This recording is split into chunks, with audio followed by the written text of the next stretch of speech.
Hello प्यारे दोस्तों, स्वागत है आपका इंटरव्यू क्लासेस में। बात करेंगे अपने 10th बोर्ड का एग्जाम जो इंग्लिश का पेपर है वो होने वाला है 7 मार्च को। कब? 7 मार्च को। उसके अंदर सेक्शन ए जो रहेगा वो आपके इस टाइप का रहेगा, उसके बारे में हम डिस्कस करेंगे। इसमें दो अनसीन पैसेज मिलेंगे, एक आपके 6 नंबर का होगा, एक 9 नंबर का होगा। आप कैसे डील करोगे, किस प्रकार के क्वेश्चन आएंगे, एमसीक्यूज कितने आएंगे, कैसे क्वेश्चन पूछे जाएंगे, उनके बारे में डिटेल में डिस्कस करेंगे और सॉल्व कैसे करेंगे उसके बारे में भी बात करेंगे। चैनल पे नए हो तो सब्सक्राइब जरूर कर लीजिएगा, क्योंकि इस चैनल पे आपके लिए शानदार 10th बोर्ड का कंटेंट अपलोड किया गया है, ठीक है ना। और आपके लिए साइंस के लिए यहाँ पे जो आपके 20 मार्च का पेपर होने वाला है आपके साइंस का, उसका जो कंटेंट है अपने एमसीक्यूज आपके यहाँ अपलोड कर दिए गए हैं, ठीक है। और क्वेश्चन चाहिए तो आप कमेंट करिएगा। फिलिप्स वाले जो बहुत ही मुश्किल लगते हैं बच्चों को वो अपलोड किए हुए हैं। 1 मार्क्स वाले क्वेश्चन, 2, 3, 4 मार्क्स वाले सारे क्वेश्चंस आपको, ये क्वांटिटी इतने क्वेश्चन अपलोड किए जा चुके हैं और भी आपको खूब क्वेश्चन मिलेंगे, ठीक है। फिर जो आपके मैथ्स का पेपर है उसके लिए एमसीक्यूज अपलोड कर दिए गए हैं। रिक्त स्थान वाले फिल इन द ब्लैंक्स जो क्वेश्चन है बोर्ड में पूछे जाएंगे वो अपलोड है, ठीक है ना। तो उनकी प्रैक्टिस आप यहाँ से कर सकते हैं। फिर आपके जो इंग्लिश का पेपर होने वाला है 7 मार्च को, जो कि बच्चों को बहुत डर लगता है इंग्लिश से, कुछ बच्चों के लिए काफ़ी हेडेक वाला सब्जेक्ट होता है। तो ये जो टॉपिक मिल रहे हैं आपको 10 से 4 नंबर के, नरेशन, ये डायरेक्ट इनडायरेक्ट, ये आपके 2 नंबर का है, पैसिव वॉइस 2 का है, सब्जेक्ट वर्ब कॉनकॉर्ड या एग्रीमेंट बोलो ये 2 मार्क्स का है, क्वेश्चन टैग 1 का है, ये भी 1 का है। ये सारे शानदार ट्रिक के साथ आपको इस वीडियो के डिस्क्रिप्शन में वीडियो मिलेंगे, प्लेलिस्ट में जाकर आप चेक कर सकते हैं। और इंपॉर्टेंट क्वेश्चन अपने दोनों बुक्स के, पोइम्स के इंपॉर्टेंट क्वेश्चन ब्लूप्रिंट के बेस पे आपको यहाँ पे मिलेंगे। तो चैनल पे नए हो तो सब्सक्राइब जरूर करिएगा। फिर आपको जो 16 मार्च को सोशल साइंस का पेपर है उसके लिए एमसीक्यूज अपलोड है, फिल इन द ब्लैंक्स वाले क्वेश्चन ये सारे आपको मिल जाएंगे, ठीक है ना।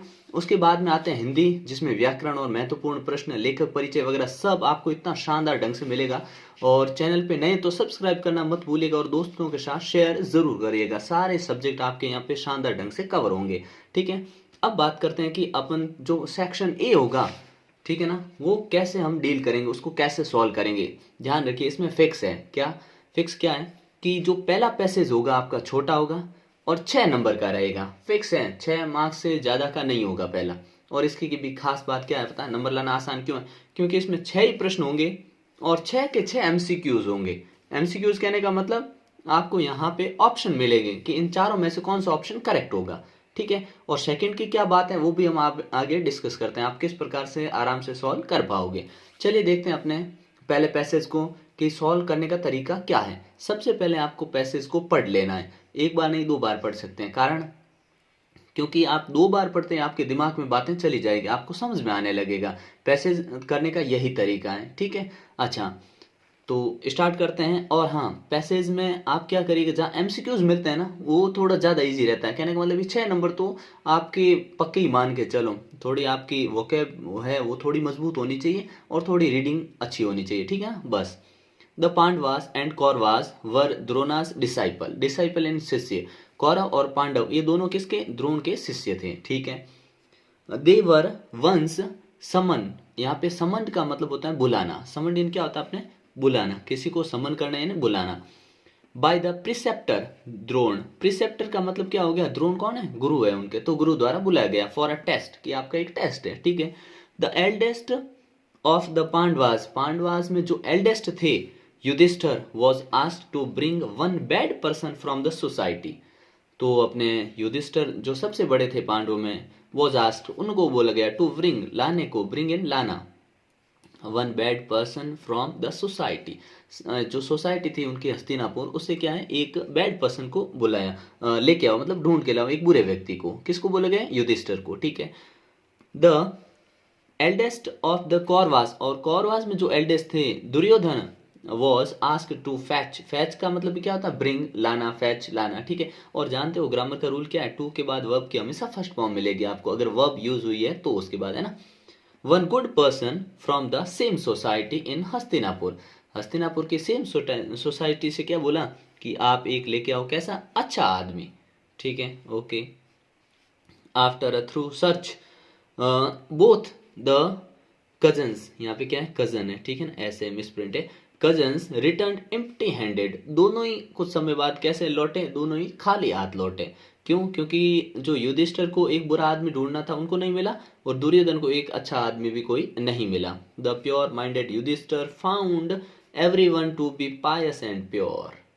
दुर्योधन को तो क्या, युधिष्ठिर को तो सारे लोग पायस एंड प्योर मिले, मतलब सभी शुद्ध पवित्र और अपने धर्म को मानने वाले लोग मिले. The impure mind of Duryodhana found everyone to be evil and impure. और दुर्योधन को सारे लोग कैसे मिले, इविल बुरे, इम्प्योर मतलब जिन हृदय में खोट होती है ऐसे लोग मिले. As is the mind so is the vision. जैसा अपना दिमाग होता है वैसे अपना विजन इन दृष्टिकोण होता है. ठीक है. Purity of mind makes our vision.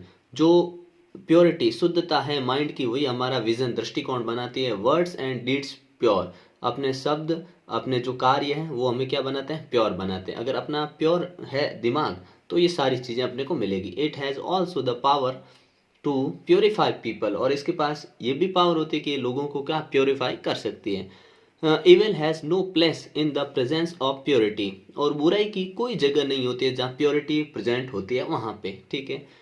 Nor can it face purity. न ही बुराई जो इविल है प्योरिटी को फेस कर सकती है. As darkness can not face the sun. जिस प्रकार से डार्कनेस सन को फेस नहीं कर सकती, जैसे सूर्य आता है अंदर चला जाता है ना. It only gets changed into purity. इसे सिर्फ हम चेंज कर सकते हैं. ठीक है. चलिए हो गया. अब पढ़ते हैं क्वेश्चन. फर्स्ट क्या पूछा, why are we fond of purity. Fond of का मतलब होता है शौकीन होना, एक फ्रेजल वर्ब है. ठीक है ना. हमें प्योरिटी क्यों पसंद है, ये या लोगों को ये प्योरिटी शुद्धता क्यों होती है पसंद, कारण क्या है.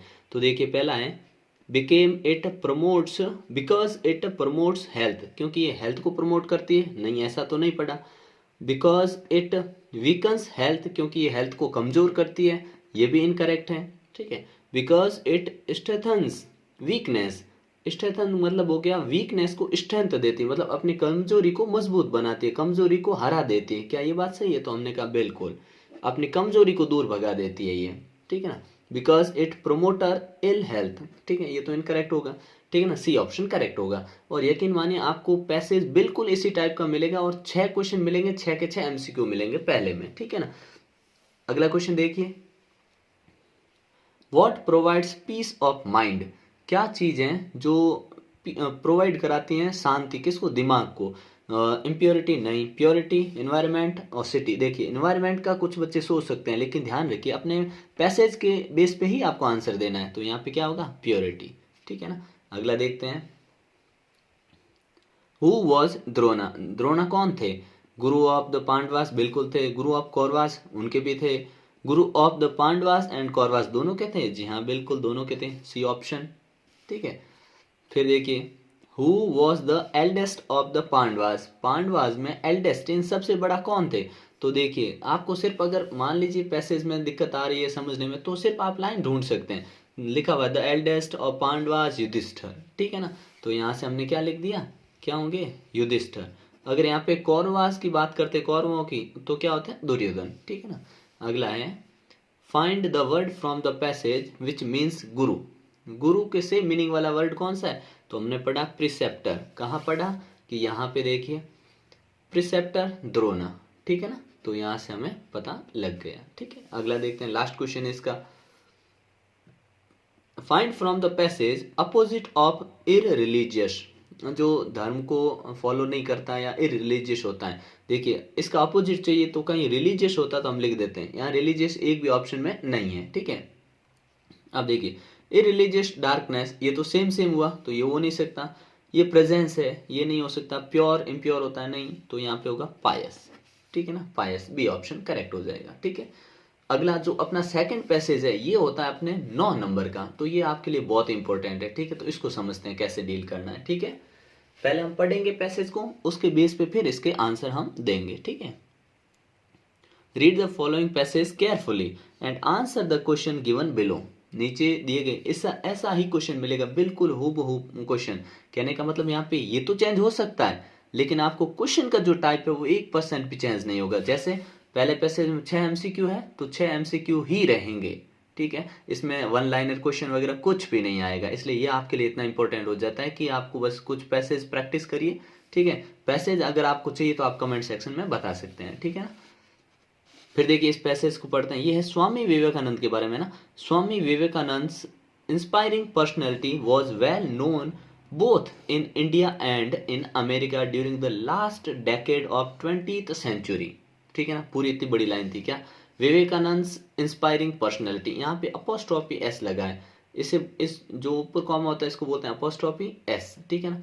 इसका मतलब हुआ विवेकानंद की, ठीक है, इंस्पायरिंग पर्सनैलिटी, प्रेरित करने वाला व्यक्तित्व, वॉज वेल नोन, बहुत ही ज्यादा परिचित थे सभी का, both in India and in America, India और अमेरिका दोनों में, ठीक है। ड्यूरिंग द लास्ट डेकेड, जो पिछला दशक था किसका, ऑफ द 20th सेंचुरी, 20वीं शताब्दी का लास्ट वाला दशक कौन सा होता है, 1990 से लेके 1999 तक का जो था ना, वो कहलाता अपने डेकेड, ठीक है, 20th सेंचुरी का लास्ट डेकेड कहलाता वो, ठीक है।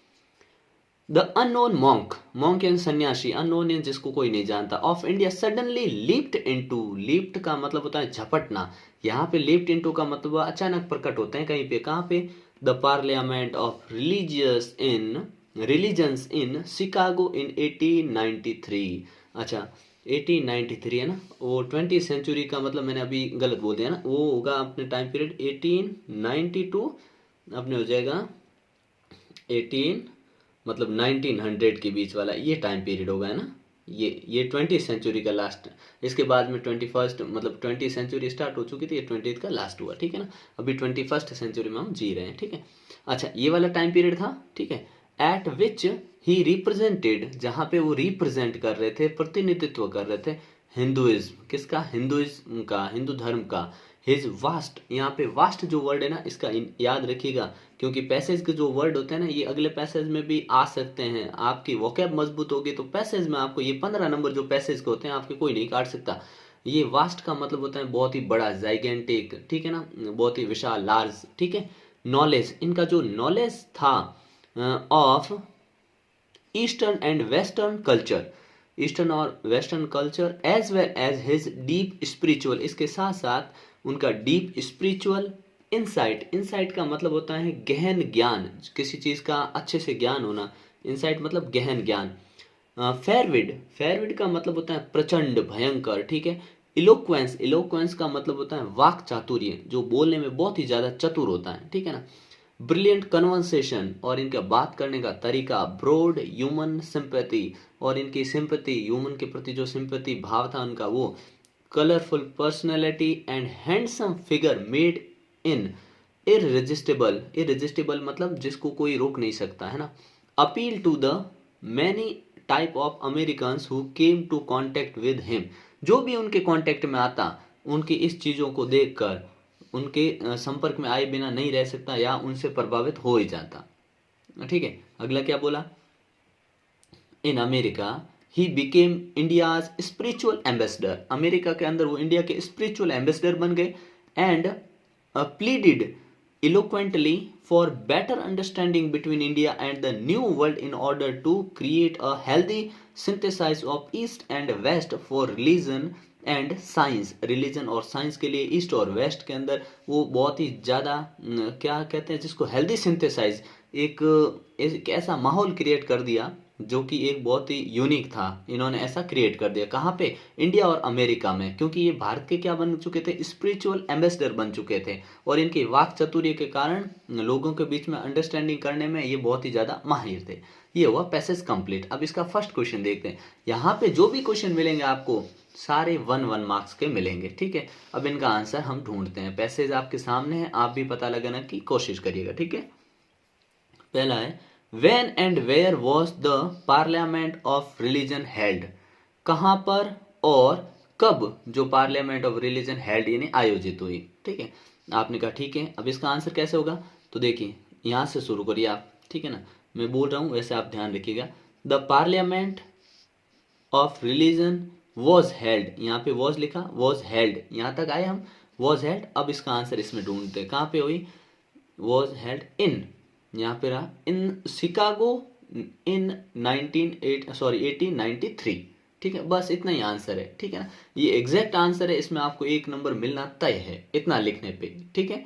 दूसरा देखते हैं, mention 2 qualities of Vivekananda personality, इनकी पर्सनैलिटी की 2 आप है ना वो बताइए, क्या क्वालिटीज बताइए, तो इनकी क्वालिटी क्या थी, तो एक देखिए ऐसे लिख सकते हैं, 2 qualities of Vivekananda personality is, ठीक है ना, यहां से क्वेश्चन से बना सकते हैं कैसे, two qualities of Vivekananda personality are, qualities बोला ना, टू क्वालिटीज है तो आर, अब आर लिखते ही हम क्या क्या लिख सकते हैं, दो, हिज डीप स्पिरिचुअल इंसाइट, उनका गहन ज्ञान, फेरविड इलोक्वेंस, ये हम लिख सकते हैं, इतने दो ही बोला ना, तो 2 पॉइंट यहाँ से हम लिख सकते हैं, एक ये वाला और एक ये वाला, ठीक है ना। अगला देखते हैं, नेक्स्ट क्वेश्चन है, how did Vivekananda impress people who came in contact with him, जो भी उनके कांटेक्ट में आते, संपर्क में आते, उनसे वो किस प्रकार से इम्प्रेस, प्रभावित हो जाते थे। तो ये लाइन तो एग्जैक्ट आंसर अपने को मिल जाएगा, यहां से आप लिख सकते हैं, colourful personality and handsome figure made in irresistible appeal to the many type of Americans who came to contact with him, ठीक ना, एग्जैक्ट आंसर, ठीक है। अगला देखते हैं, नेक्स्ट है, how did Vivekananda became India's spiritual ambassador, ये स्पिरिचुअल एम्बेसडर कैसे बने विवेकानंद, तो ये लाइन भी हमने यहाँ कहीं पढ़ी थी, ये पढ़ी, in America he became India's spiritual ambassador and pleaded eloquent for better understanding between India and the new world, यहाँ तक लिख देना, ठीक है ना, इस प्रकार से। अगला देखिए, who was well known both in India and America, जब ऐसा पैसेज हो जिसमें हु से हो तो यहाँ पे सिर्फ आपको लिख देना क्या है, स्वामी विवेकानंद, ठीक है ना, यहाँ पे इतना ही लिखना, Swami Vivekananda was well known both in India and America, ठीक है। नेक्स्ट देखिए, who became India's spiritual ambassador, कौन बने, तो यहाँ पे हु की जगह सेम टू सेम लिखना है, क्या, Swami Vivekananda became India's spiritual ambassador. अगला देखिए, what type of the personality was Swami Vivekananda, Vivekananda की पर्सनैलिटी किस प्रकार की थी, तो सबसे पहली लाइन में याद करिए, Swami Vivekananda inspiring personality was well known in both in India and in America, यहाँ तक लिख सकते हैं, नहीं तो ये इंस्पायरिंग पर्सनैलिटी थी उनकी, ठीक है ना, ये आंसर हो गया। फिर अगला देखिए, find out the word from the passage which is opposite to known, known का अपोजिट, अब देखिए नोन का अपोजिट अननोन होता है, लेकिन अननोन इस पैसेज में होना चाहिए, क्या कहीं आपने अननोन देखा है, तो अननोन तो पढ़ा तो था ना, अननोन देखते हैं, हाँ पढ़ा है, ठीक है, तो अननोन हो जाएगा अपना आंसर, ठीक है, नोन का अननोन, मान लीजिए नहीं होता तो फिर दूसरा वर्ड कोई ना कोई मिलता अपने को, ठीक है ना। अगला देखते हैं, find out the word from the passage which means, passage से वो शब्द ढूंढिए जिसका मतलब होता है अ पीरियड ऑफ 10 ईयर्स, 10 सालों का जो पीरियड होता है, समय होता है, उसे हम क्या कहते हैं, दशक कहते हैं हिंदी में, तो इंग्लिश में कहते हैं उसको डेकेड, ठीक है ना, ये पड़ा डेकेड, ठीक है ना। इस प्रकार से ये पैसेज है। अगर आपको ऐसे और अनसीन पैसेज चाहिए सोल्यूशन के साथ तो कमेंट सेक्शन में जरूर लिखिएगा, आपको खूब सारे पैसेज मिलेंगे, ठीक है। बाकी ग्रामर के जो टॉपिक बोले वो सारे आपको यहाँ पे मिलेंगे और शानदार ट्रिक के साथ। अगर आपने अभी तक तैयारी नहीं की है तो आपके लिए शानदार वीडियोस आने वाले हैं, ठीक है ना, और तैयारी कर चुके हैं तो आपकी प्रैक्टिस के लिए वन शॉट रहेंगे वो, ठीक है ना, शानदार तैयारी के लिए, ठीक है। मिलते हैं नेक्स्ट पार्ट में, तब तक के लिए जय हिंद जय भारत।